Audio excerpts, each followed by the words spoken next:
하나님 여러분 행복하십니까? 주님은 우리에게 항상 기뻐하라고 했는데 여러분은 항상 기뻐하는 삶을 살아십니까?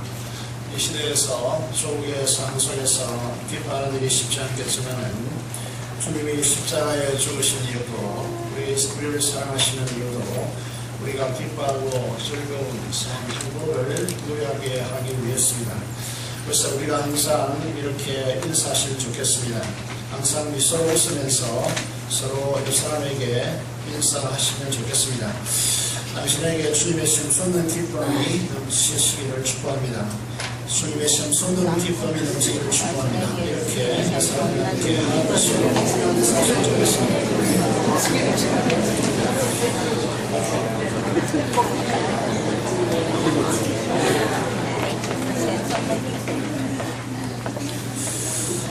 주전 722년에 북왕국 이스라엘이 아수르에 의해서 패망당합니다.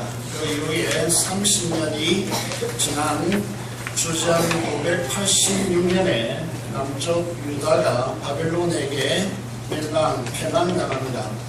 패망당하기 직전에 40년간 집중적으로 선지자들이 활동합니다. 그래서 소선지서에 나오는 오바다, 미가, 나훔, 하박국, 오늘 우리가 읽은 스바나 이런 선지자들이 남쪽 유다가 패망하기 전에 집중적으로 하나님께서 선지자를 보내서 이스라엘이 유다 백성들이 회개하고 회복하기를 원했습니다. 하나님은 인내하며 기다리십니다. 미가서 6장 8절의 말씀을 보면 오직 정의를 행하며 인자를 사랑하며 겸손하게 내 하나님과 함께 행하는 주의 백성들을 하나님께서는 기다리신 것이죠. 오늘 이제 하박국 3장 18절의 말씀을 보면 여호와로 말미암아 즐거워하며 나의 구원의 하나님으로 말미암아 기뻐하는 하나님의 백성들을 보기를 원하십니다. 오늘날 이제 이 조국의 상황, 시국과 관련해서 지식층들의 대담 토론을 보면 거기에 나온 전문가 집단들이 굉장히 이성적이고 논리적인 집단이라고 그렇게 그들이 대담 토론에 나와서 조국의 일련의 이런 사태들을 보면서 대한민국의 후원이 기울어졌다라고까지 말하고 있습니다. 여러분, 이 시대를 제 생각해 보면 돈을 위해서는 생명을 경시하고 수단과 방법을 가리지 않습니다.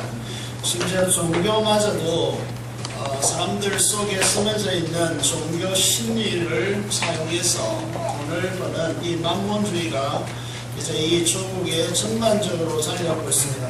우리 사회를 가리켜서 정직의 기반을 두지 못하고 있는 부정직한 사회라고 그렇게 우리 사회를 진단합니다. 이 말은 저와 여러분들이 이 사회를 사는 방식이 정직한 방식을 취하지 못하고 있다, 그렇게 말씀드릴 수 있죠. 그러면 그리고 우리 사회는 통일을 중요시하지 않고 성공주의, 명예심, 권력애로의 탐욕, 극도의 이기주의, 도를 넘는 비난의 행태 등 이런 요소들로 얼룩진 사회를 우리는 보고 있습니다. 유다의 이제 패망 직전에 유다의 실상들을 성경은 우리에게 보여주고 있습니다. 하나님 대신에 현실의 불을 가져다 준다고 믿는 바알과 아세라를 성전 대신에 푸른 나무 아래서, 그들이 가장 가까운 푸른 나무 아래서 그 신들에게 제사를 드리고 있습니다.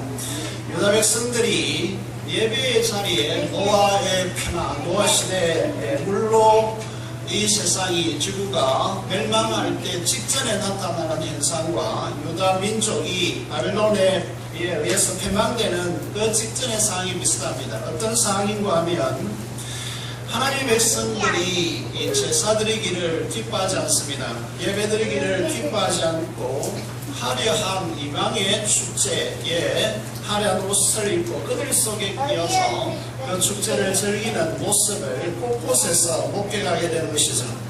그들에게 있어서 하나님을 어떤 하나님으로 전락시키고 있느냐 하면 하나님을 경외하고 하나님을 기대하기보다는 구원을 베푸실 전능자가 아니라 무기력한 우상처럼 그렇게 취급합니다. 그래서 그들은 속으로 이렇게 끊임없이 되새기죠. 예배 현장에 와 있지만은, 기도의 현장에 와 있지만은, 하나님이 살아계신다면 우리에게 이룰 수 있는가? 이룰 수는 없다라고 그렇게 속으로 말하면서 나도 이제 말씀으로 굳이 살아갈 필요가 있겠는가? 이것이 이스라엘이 또 유다 민족이 종말에 걸어갔던, 패망 직전에 걸어갔던 유다 민족의 모습입니다. 그렇다면 오늘 이런 모습이 저와 여러분의 가슴 속에는 이제 형성되어 있지 않느냐라고 하는 질문을 정직하게 드려야 됩니다. 하나님께서 유다를 향하여서 촉구하십니다. 남은 자를 찾으시는 것이죠. 스가랴 2장 3절의 말씀을 보면 하나님께서 이렇게 말씀하시죠. 여호와의 규례를 지키는 세상의 모든 겸손한 자들아, 너희는 여호와를 찾으며 공의와 겸손을 구하라고 그렇게 말씀하고 있습니다. 이 시대에 우리에게 있는 정서 속에 제거해야 될 것이 뭐냐면 교만의 정서입니다. 자기 중심적인 삶입니다. 그리스도인의 아름다움이라고 하는 것이 무엇이냐면 우리는 하나님으로부터 영생과 풍성한 삶을 공급받고 있기 때문에 내가 손해보고 내가 희생하고 내가 섬기는 이 정서를 그리스도인들이 가져야 됩니다. 이 세상 속에서 이 세상을 고치고 이 세상에 소망을 주는 교회와 성도가 되기 위해서 자기 희생과 섬김의 길을 걸어야 됩니다. 왜 그런가 하면 우리에게는 이미 우리에게 필요한 하나님의 자원이 공급되어 있기 때문에 그렇다는 것이죠. 여러분, 우리가 내 중심적으로 사고하고 내 중심적으로 세상을 돌리려고 하고 내 중심적 이기주의 사고방식에 젖어 있으면 우리는 그리스도인다운 그리스도의 향기를 드러낼 수 없고 우리의 아이덴티티, 여러분 6월달 한 달 동안 주일 큐티를 보시면 우리의 아이디 카드가 무엇인가에 대해서 이야기하고 있는데 그 중에 오늘 본문에 보시면 우리는 그리스도의 편지다 라고 그렇게 말하고 있습니다. 여러분, 우리 각자는 이 세상에 우리가 그리스도의 편지로서 세상 사람들이 우리를 읽고 있어야 하고 우리가 읽혀져야 한다는 것이죠. 그런데 오늘 그리스도인들의 모습이 여러분 세상 속에서 왜 비난을 받느냐 하면 이 그리스도인들이 너무나 자기 중심적이고 자기 이기적이라는 것이죠. 자기를 희생할 줄 모른다는 것이죠. 자기를 희생하여서 사람들을 섬길 줄 모른다는 것이죠. 이 그리스도의 모습이 도무지 아닙니다. 왜 아니냐면 우리에게 엄청난 하늘의 보화, 하나님의 축복, 하나님의 영생과 풍성한 삶이 하나님으로부터 우리에게 공급되고 있는데 우리가 세상의 방식으로 그들과 같이 이기적으로 살겠다. 이거는 벌써 그리스도의 가치를 잃은 소금이다 라고 그렇게 말씀을 드릴 수 있죠. 하나님께서 어떤 이스라엘 백성들을 찾느냐 하면 규례를 여호와의 말씀을 지키고 세상의 모든 겸손한 자들아 너희는 여호와를 찾으라. 공의와 하나님의 나라의 의와 겸손을 구하라고 그렇게 말하고 있습니다. 오늘 우리의 삶에 있어서 이 시대에서 교회를 바라보면서 교인 수가 많다, 혹은 건물이 웅장하고 크다, 그 교회의 재정이 정말 엄청나다, 이런 것이 앞으로 전혀 무용지물이 될 시대가 도래하고 있다라고 그렇게 이제 미래 예언적으로 말씀드릴 수 있습니다. 이제 하나님께서 원하시는 사람이 누구있냐? 하나님을 경외하고 그 말씀에 순종하는 것을 기쁨으로 삼는 이 소수의 남은 자들이 이 민족을 구해낼 것이고 조국 교회의 미래를 열어갈 것입니다. 이런 자들이 오늘 이 시대에 절실하게 요청되고 있습니다. 여러분, 하나님의 회복은 무엇으로부터 시작되느냐? 회복의 회복의 증거는 무엇이냐 하면 스가랴 3장 9절의 말씀을 보면 스가랴 3장 9절입니다. 거기에 보면 그때에 내가 여러 백성의 입술을 깨끗하게 하여 그들이 다 여호와의 이름으로 부르며 한 가지로 나를 섬기게 하느니 라고 그렇게 말씀하고 있습니다. 회복의 뚜렷한 증거, 교회의 부흥의 뚜렷한 증거가 무엇이냐 하면 그들의 언어 사용을 보면 알게 된다는 것이죠. 이 시대의 최고의 지성인 중에 하나인 C.S. 루이스가 이렇게 말했습니다. 가장 겸비하고 가장 균형 잡히고 그리스도 안에서 유능한 사람들은 누구인가? 그 사람들은 가장 많이 찬송하는 사람들이며 나쁜 사람들은 누구냐? 불평하며 가장 적게 찬양하는 사람들이라고 말하고 있습니다. 여러분, 다시 말해서 그리스도께 쓰임받는 하나님의 백성을 분별해낼 수 있는 기준이 무엇이냐 하면 여러분, 많이 찬송하는가라고 하는 것입니다. 여러분, 무엇을 말합니까? 오늘 많은 그리스도인의 모습 속에서 비난하고 헛들고 수근거리고 교만하고 예배 시간을 왜 그렇게 여러분 예배드리고 하나님께 집중하지 않는지 모르겠어요. 자기 자랑을 일삼고 비난하고 비판하는 입술을 가진 사람들을 하나님께 싫어했습니다.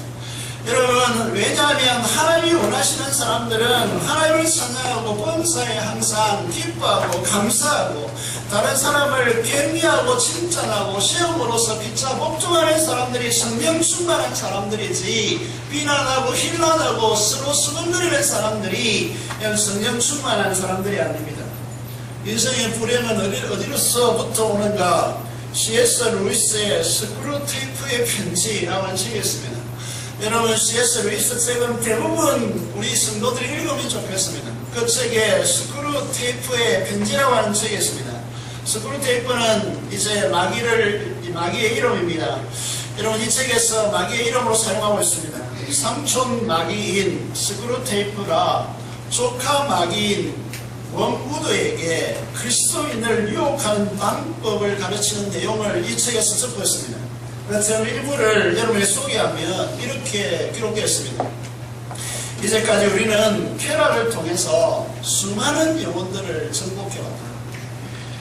그렇다 할지라도 쾌락은, 다시 말해서 기쁨은 우리의 원수인 여호와의 발명품이지 우리의 발명품은 아니다. 쾌락을, 이 기쁨을 만든 이는 바로 우리의 원수인 여호와이다.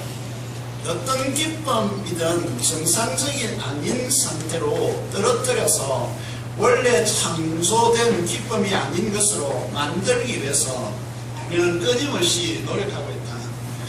진정한 기쁨은 계속 떨어뜨리고 감소시켜서 그것에 대한 갈증과 불만은 계속 증가시키는 것이 우리의 공식이다 라고 그렇게 가르치고 있습니다.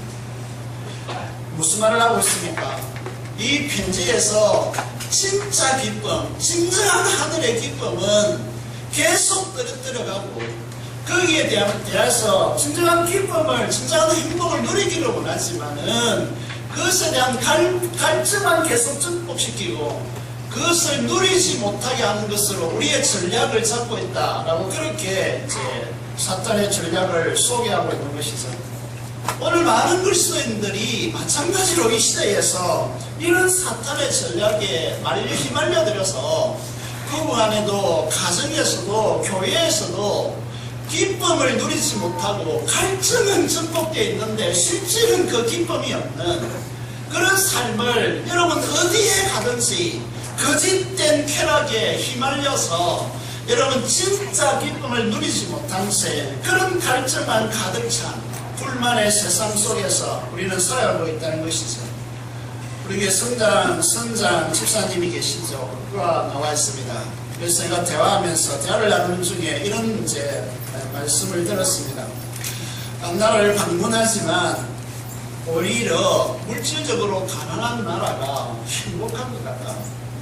그런데 어중간하게 이제 부자가 되어지고 이제 신흥 강대국으로 이제 그 나라에 돈이 주어지는 그런 상황 가운데서 그 나라에 가보면 사람들이 돈을 빼앗기 위해서 칼을 들고 돌을 던지고 이렇게 합니다. 그렇게 이제 말하는 것입니다. 그러면서 돈이 행복의 척도가 아닌 것 같다라고 그렇게 말했습니다. 행복의 척도는 무엇입니까? 우리의 그리스도인의 삶의 행복의 비결은 어디에 있습니까? 스가랴 3장 17절을 보시면 거기에 이 기쁨을 창조하신 하나님께서 우리를 그 기쁨으로 초대하고 있습니다. 다른 말로 말하면 우리가 행복해질 수 있는 비결이 스가랴 3장 17절에 있다라고 이렇게 말씀을 드릴 수 있습니다. 그 말씀을 보시면 너의 하나님 여호와가 너의 가운데 계신다라고 이렇게 말씀하고 있습니다. 이 말씀이 굉장히 중요하고 우리 신앙의 기초입니다. 야곱이 이제 지금까지 자기 아버지 이삭과 함께 할아버지 영향 아래서 자기 아버지 이삭과 함께 대부분의 삶을 브엘세바에서 살아가게 되었습니다. 여러분, 그런데 그 이제 이삭과 아버지를 속이는 바람에 그는 어쩔 수 없이 생명의 위협을 느껴서 자기의 터전을 떠나게 되었습니다. 거기서 도달한 곳이 어디입니까? 베델, 하나님의 집이다 라고 하는 곳에 도달하게 되었습니다. 그때 하나님께서 그에게 꿈으로 임하십니다. 그에게 말씀하시죠. 내 자손이 이 땅에 티끌같이 그렇게 많게 하겠다. 그리고 너와 내 자손을 인하여 땅의 모든 족속이 복을 받게 하겠다. 그리고 네가 지금 보고 있는 네가 거처한 네 강한 땅을 너와 내 자손에게 주겠다라고 그렇게 하나님께서 약속하십니다. 그래서 그곳에서 이제 일어나서 아침에 일어나서 빼기로 삼았던 그 이제 돌을 기둥으로 세우고 자기의 전 재산으로 가지고 있었던 그가 떠나올 때에 가지고 나왔던 기름을 이 기름병을 깨뜨려서 그 바위 그 돌 위에 모서리 다 붓고 하나님께 이렇게 언약합니다. 자신이 지금까지 늘 아버지의 신앙의 영향 안에서 감정적인 하나님을 경험했지만 지금 이 베델에서 감정적이고 그냥 들려졌던 그 하나님이 직접적으로 자신을 만나서 너희의 하나님이라고 그렇게 선포하시는 그 하나님에게 이렇게 고백합니다. 이제 하나님이 나의 하나님이 될 것이며 이곳에 하나님의 전이 될 것이며 나와 함께 하셔서 이곳에 돌이킬 때 반드시 내가 10분의 1을 하나님께 드리겠다라고 다시 말해서 그들의 하나님에서 나의 하나님으로 변화되어지는 놀라운 역사가 이곳에서 일어납니다. 여러분, 우리에게도 있어서 신앙이라는 것은 어떤 것이 중요한가 라고 하면 여러분, 지금까지 이 사람이 하나님을 잃었다, 저 사람이 하나님은 저렇다, 수많은 설교를 통해서 하나님이 이런 분이다 라고 그렇게 이야기하지만 그 하나님이 나의 하나님으로 나에게 인격적으로 만나지고 이제 나와 너의 관계, 하나님께서 이제 내가 너의 하나님이다 라고 하는 그런 이제 하나님으로 우리에게 우리 가운데 계실 때에 우리 가운데 계시는 그 하나님을 내가 경험하게 될 때에 우리의 신앙은 무기력하면서 우리의 신앙은 하나님의 영광의 나라를 목도하고 그 영광에 압도되어지는 신앙으로 바뀌는 것입니다. 여러분, 신앙의 질서가 여기에서부터 출발합니다. 여러분, 교회를 수십 년 동안 다녀도 여러분이 믿는 하나님이 여러분 저들의 하나님이고 우리의 아버지 하나님이고 할아버지 하나님이고 우리의 아버지 세대는 어떻게 했고 이 수많은 이야기를 들어봐도 소용이 없습니다. 그 하나님이 바로 나의 안에 계시는 나의 하나님으로 바뀔 때에 여러분의 신앙은 그 진실한 출발점으로 시작된다라고 하는 것입니다.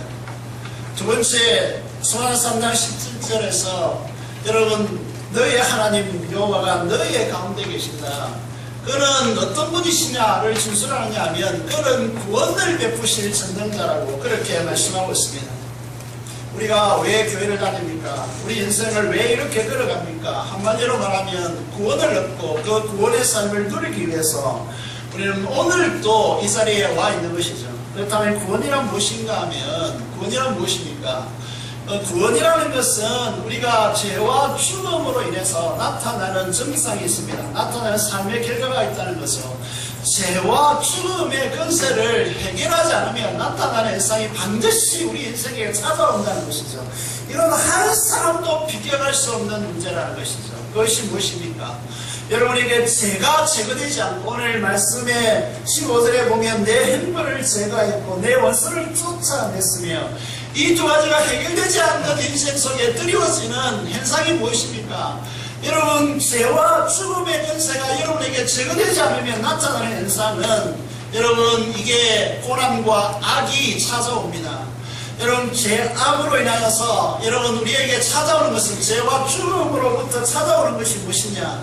우리의 인생은 하나님을 떠나서 하나님과 분리되어서 죽음에 처해져 있기 때문에 우리 인생에 찾아오는 것이 세 가지입니다. 그것이 무엇이냐 하면 우리에게 악이 있다는 것입니다. 악하다는 것입니다. 두 번째로 우리는 고난의 삶을 살아가고 탄식할 수밖에 없는 세계라는 것입니다. 세 번째, 우리 성에는 결핍이 있다는 것입니다. 부족하다는 겁니다. 사랑도 부족하고, 그래서 부부싸움이 일어나고 가정에 사랑이 부족하기 때문에 늘 아픔과 고통이 찾아온다는 것이죠. 여러분, 이것에서 자유케 되어지는 것, 이것에서 해방되는 것, 이것을 우리는 구원이라고 이야기합니다. 하나님께서 이 구원받은 자에게 주시는 선물이 무엇이냐라고 하면 두 가지입니다. 하나는 영생입니다. 하나님의 삶에 참여하여서 영원한 삶을 누려가게 하십니다. 두 번째로 하나님의 풍성한 것으로 공급하십니다.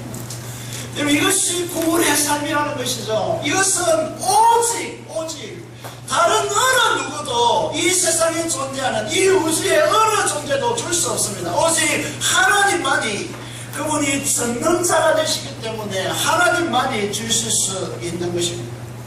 이 구원의 삶을 가리켜서 우리가 노력해서 어떤 탱크에 물을 가득 차 부어서 그것을 마시면 또다시 거기에 부어야 하는 이런 삶이 아니라 영생하도록 솟아나는 샘물이 되리라고 그렇게 하나님께서 말씀하시는 것이죠. 우리가 믿는 하나님, 여러분과 1대1로 나와 너의 관계를 형성하시고 우리 가운데 계시는 그 하나님은 구원을 베푸실 전능자시라고 그렇게 말씀하고 있습니다. 구원받은 우리를 향하여서 여러분, 우리를 구원하시기 위해서 하나님께서 어떤 일을 하셨느냐? 하나님께서 이 우주를 말씀으로 창조하셨습니다. 그런데 우리를 구원하기 위해서 이 우주보다도 귀한 생명인 예수 그리스도의 생명을, 그 대가를 지불하시고 우리를 구원하시고 우리를 하나님의 자녀로 삼으셨습니다. 여러분, 우리의 기쁨의 대상이 되는 것이, 우리의 최고의 기쁨의 대상이 되는 존재가 누군가를 한번 생각해 보십시오. 생각해 보면 이 말씀을 이해할 수 있습니다. 여러분, 기뻐하는 존재가 누구입니까? 여러분이 이 세상에서 가장 기뻐하는 대상이 무엇입니까? 그 대상을 얻기 위해서 가장 큰 대가를 치른 대상입니다. 그 대상을 향하여 기뻐하는 겁니다. 여러분, 하나님께서 이렇게 그리스도의 생명의 대가를 지불하시고 우리를 하나님의 자녀로 삼아주셨기 때문에 하나님께서 구원받은 우리 자녀들을 향하여서 어떻다라고 말씀하시고 있습니까? 내가 너로 인하여 기쁨을 이기지 못하게 하신다 라고 그렇게 말씀하고 있습니다.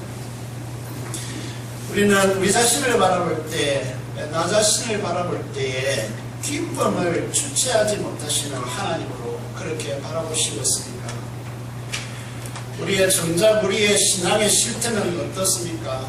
우리가 이 자리에 나올 때에 여러분의 얼굴을 가만히 들여다보고 있으면, 여러분 얼굴을 자세히 들여다보지 못하지만은 자세히 들여다보고 있으면 어떤 모습으로 이 자리에 나오는지 우리는 대충 압니다.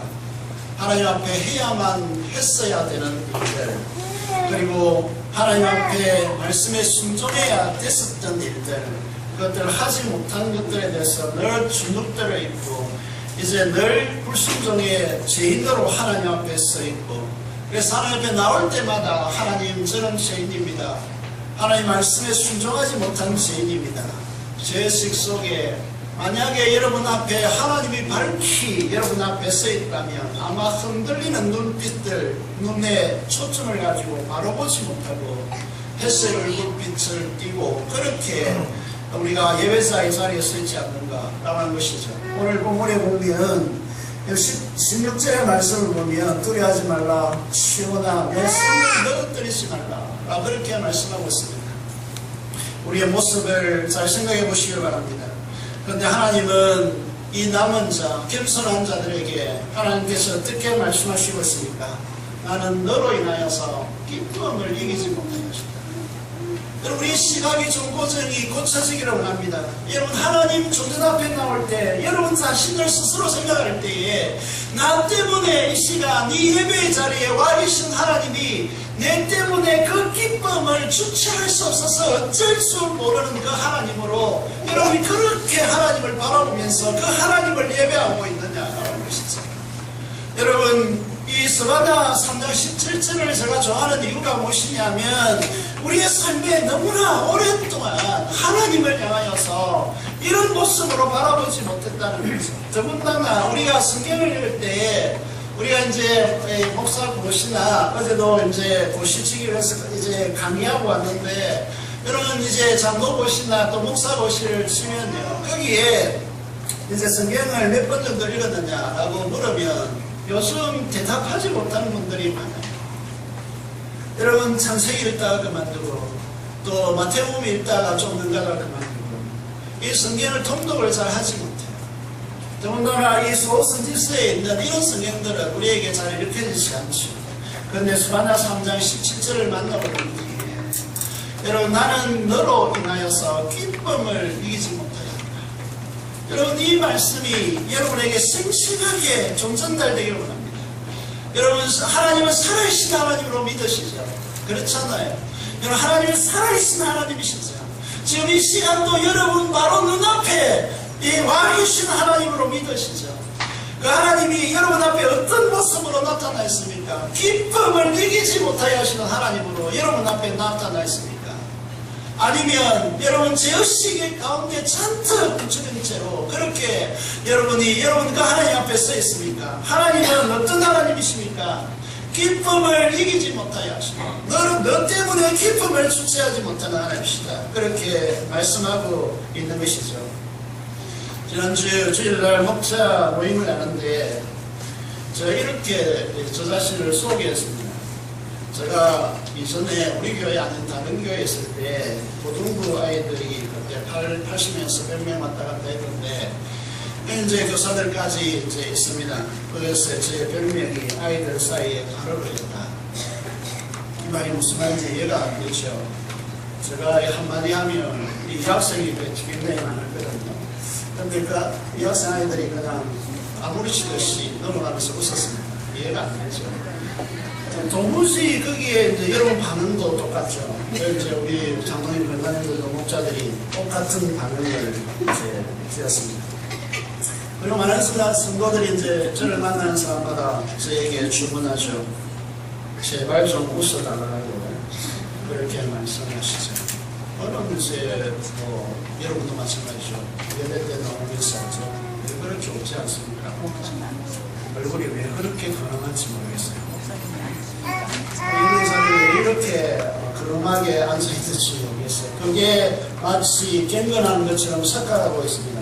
그게 거룩한 것처럼 착각하고 있는 것이죠. 여러분 이게 거룩한 경건이 아닙니다. 이제 모임하면서 한 권사님이 이제 나눠가는데 그 목자 모임하는데 계속해서 정말 웃음을 참지 못해서 넘어가듯이 계속 웃으신다. 그래서 한동안 모임을 못하고 그렇게 웃음을 지켜보면서 그 속으로 이렇게 웃음 그래서 이런 모습으로 지켜보기도 했습니다만 우리의 이제 예배로 나오시는 저와 여러분들이 정말 기쁨을 이기지 못하여 하시는 하나님을 아시면서 여러분 하나님 앞에 어떤 모습으로 여러분 서 있는지 하나님은 오늘 말씀하십니다. 내가 너 때문에 내가 너로 인하여서 기쁨을 이기지 못하였다. 여러분 아이들이 잘못할 때도 있고 잘할 때도 있습니다. 그런데 우리에게 나타나는 현상이 무엇입니까? 부모로서 이게 자녀들이 이제 부모들에게 가끔 묻죠. 자녀 때문에 기쁩니까? 라고 물으면 기쁘다고 대부분 말을 합니다. 진짜 기쁩니까? 여러분 이제 이게 교육가들에게 물어보면 자녀들을 키울 때 9가지는 기쁘지 않고 1가지가 기쁘다. 그런데 그 1가지 때문에 다른 9가지가 상실된다. 이렇게 말합니다. 할아버지 할머니들이 이렇게 말합니다. 여러분 이 손자 얼굴, 손녀 얼굴을 보면 나에게 웃어주는 그 모습 때문에 내가 미치겠다. 그렇게 말을 하고 있더라고요. 하나님도 마찬가지입니다. 여러분 하나님께서 우리를 다 아시죠. 우리 연약함을 아십니다. 여러분 하나님께서 우리로 인하여서 기쁨을 이기지 못하게 하시는 하나님이십니다. 여러분들이 확신하시기 바랍니다. 예배의 현장에 나와서 기뻐함으로 하나님을 대면하시는 여러분이 되시기 바랍니다. 다음 문구가 무엇이냐 하면 하나님께서 내가 너를 요란스럽게 사랑한다 이렇게 말하는 것이 아니고 내가 너를 잠잠히 사랑한다 이렇게 말씀하고 있습니다. 이 말씀이 저에게 따라온 것이 저는 시골에서 자라났기 때문에 어릴 때 비가 홍수가 지는 날들이 많았습니다. 홍수가 지면 어떤 현상이 일어나는가 하면 다리도 끊기고 물이 범람해서 그 이제 시내가를 지나가지 못해서 학교를 가지 못하는 상황이 종종 발생했죠. 홍수가 나면 큰 바위들이 굴러가는 소리가 돌과 돌이 부딪혀서 나는 소리가 요란했습니다. 그런데 그렇지만 그보다 훨씬 더 깊고 더 수많은 몇십 톤의 물이 흘러감에도 불구하고 한강은 소리가 나지 않습니다. 여러분, 아무리 비가 와서 잠수교가 물에 잠겨도 흘러가는 소리가 잘 들리지 않습니다. 내가의 홍수의 물과 비교되지 않고 엄청난 속도로 내려가지만은 그 소리가 잘 나지 않는다는 거죠. 여러분, 이 시간에 기억하기 쉽도록 하기 위해서 우리 어릴 때에 담배를 많이 피는 사람이 많은지 모르겠지만 용각사는 아시죠? 용각사는 어떻게 선언했죠? 소리가 나지 않습니다. 소리가 아니고 수소리가 아니고 용각사는 소리가 나지 않습니다. 이렇게 선언했습니다. 하나님 사랑도 비슷한데 여러분, 우리의 귀에 이 지구가 이제 하루에 한 바퀴 돕니다. 그 지구가 돌아가는 속도와 또 그 지구가 돌아가는 소리가 얼마나 엄청나겠습니까? 하나님께서 우리를 어떻게 이렇게 창조했느냐 하면 희한하게 우리의 귀는 20에서 2만 헤르츠 이 사이만 딱 듣도록 우리를 이 인간을 설계해 놓았어요. 그래서 2만 헤르츠 이상 들리는 그 소리는 우리가 듣지 못하도록 설계를 해 놓았단 말이죠. 그래서 우리는 지구가 돌아가는 소리가 엄청날 텐데 이 지구가 돌아가는 소리가 들리지 않는다는 것이죠. 우리가 힘들 때, 무기력할 때에 종종 이렇게 우리가 하나님 앞에 연변하죠. 하나님 정말 나를 사랑하십니까? 정말 나를 사랑하십니까? 라고 물을 때가 있습니다. 말라기 1장 2절에서도 하나님께 이렇게 묻습니다. 여호와께서 이르시되 내가 너를 사랑하였노라 하나 너희는 이르기를 주께서 어떻게 우리를 사랑하셨나이까?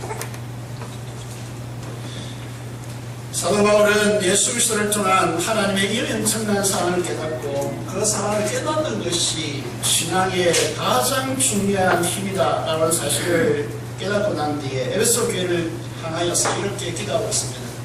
에베소 3장 18절 19절에 너희 모든 성도와 함께 실수에 넘치는 그리스도의 사랑을 알아 그 너비와 길이와 높이와 깊이가 없다고 느껴라. 하나님의 모든 충만하신 것으로 너에게 충만하게 하시기를 바랍니다. 사랑하는 여러분, 하나님의 사랑은 우리의 얄팍한 지식과 상식을 뛰어넘는 그 선을 넘어서 있는 지식에 넘치는 엄청난 사랑임을 기억해야 합니다. 이 놀라운 하나님의 사랑, 이 잔잔한 사랑, 저는 단언할 수 있습니다. 여러분이 하나님의 말씀을 사랑하고 그 말씀을 읽고 그 말씀을 묵상하면 묵상할수록 여러분 입을 다물지 못하는 그런 감격과 그 엄청난 사랑 때문에 거기에 압도되어서 기쁨이 흘러넘칠 것입니다. 하나님은 계속해서 말씀하십니다. 내가 너를 잠잠히 사랑하시며 잠잠히 사랑. 이 엄청난 사랑은 어떤 힘대로 나타나느냐 하면 너로 말미암아 즐거이 부르며 어떻게 한다고 했습니까? 기뻐하시리라 라고 그렇게 말씀하고 있습니다. 아가서 사랑의 이제 성경에서 아가서 2장 3절에 보면 술라미 여인이 사랑하는 남자를 향해서 이렇게 고백하고 있습니다. 사랑하는 남자를 사과나무 같은 사랑하는 사람이라고 그렇게 말하고 있고 사과나무 같은 사랑하는 사람의 그 그늘에 앉아 심히 기뻐했다라고 그렇게 증서하고 있습니다. 사랑은 기뻐하는 것입니다. 사랑은 즐거이 외치는 것입니다. 여러분 우리가 하나님을 사랑하고 그 사랑을 읽는다면 우리는 즐거이 찬양하게 될 것입니다. 여러분 하나님께서 그렇게 기뻐하며 즐거워하고 외치는 그런 사랑이 우리 안에 고스란히 녹아있게 될 것입니다. 신앙은 이것입니다. 신앙은 다른 것이 아닙니다. 그래서 하나님을 향하여 하나님은 사랑이십니다 라고 그렇게 단언적으로 진술하는 것입니다. 그 살아계신 하나님 앞에는 10편, 16편, 11절에 보면 주의 앞에는 충만한 기쁨이 있고 저는 제발 우리 성도들이 기도하는 자리, 예배하는 자리에 나와서 하나님 앞에 있는 이 충만한 기쁨을 알고 주의 오른쪽에는 영원한 즐거움이 있나이다 라고 그렇게 말씀하시는데 이 말씀에 이 충만한 기쁨과 영원한 즐거움에 감정되어지는 그런 성도들이 되시길 바랍니다. 그래서 우리가 이 예배 자리에 나서면 여러분 그 교회, 부흥하는 교회는 한결같은 특징을 가지고 있습니다. 그 특징이 무엇이냐면 성도들이 작은 일에도 크게 웃는다는 것이죠. 여러분, 작은 일에, 너무나 사소한 일에도 크게 웃는다는 것이죠. 이게 부흥하는 교회의 한결같은 특징입니다. 왜 그런가 하면 택시기사도 한다고 합니다. 택시기사에게 이사 온 사람이 택시기사에게 이사를 하는데 어느 교회 가면 좋겠습니까? 택시기사는 당번에 지적한다고 합니다. 저 교회 가보십시오. 왜 그렇습니까? 예배를 마치고 나오는 성도들의 모습이 저 교회가 가장 행복한 모습을 가지고 나옵니다. 그 교회는 당연히 부흥할 수밖에 없습니다.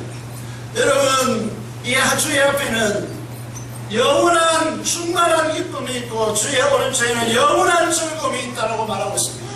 시편 43편 4절에 내가 제단, 하나님의 제단에 나가 이 꼬라자손이 얼마나 삶에서 바벨론 포로와 그 직전의 삶에 이제 하나님의 신앙적 양심을 가지고 살아간다는 것이 얼마나 힘들고 고된 삶인지 그의 삶을 통하여서 이제 고백하고 있습니다. 그런 그가 내가 하나님의 제단에 나가서 나의 큰 기쁨의 하나님, 이전에는 뭐라고 표현했습니까? 내가 끝나게 하나님께 나아가리라 라고 그렇게 표현했습니다. 이것을 큰 기쁨의 하나님이라고 개정판에는 소개하고 있습니다.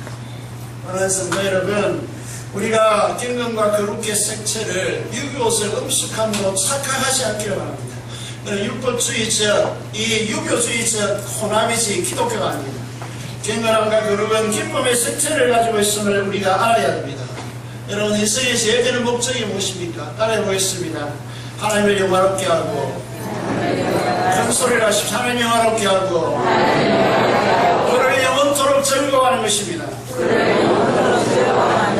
하나님을 영원토록 즐거워하고 하나님을 기뻐함으로 하나님께 영광을 돌리는 이것이 인생의 가장, 그래서 그것들을 통해서 하나님의 진정한 기쁨을 바라보시고 천국의 기쁨을 그것들을 통해서 함께 누리고 그것을 간증하고 그렇게 기뻐함을 통하여서 이 세상에서 우리 성도들이 우리 교회가 칭찬과 명성을 얻어서 하나님께 영광을 돌리는 복된 교회가 되시기를 주님의 이름으로 축원합니다. 기도를 드리겠습니다. 하나님, 우리가 지금까지 이 기쁨의 하나님을 성실했습니다. 기쁨을 이기지 못하게 하시는 하나님 안에서 우리가 정말로 기뻐하는 사람들이 되게 하여 주시고 이 기쁨을 유통하는 삶을 살아가게 해달라고 기도하시고 민족의 복음과 통일과 파손된 선교사를 위해서 함성으로 기도하도록 하겠습니다. 기도하겠습니다. 살아계신 아버지 하나님, 은혜를 감사합니다.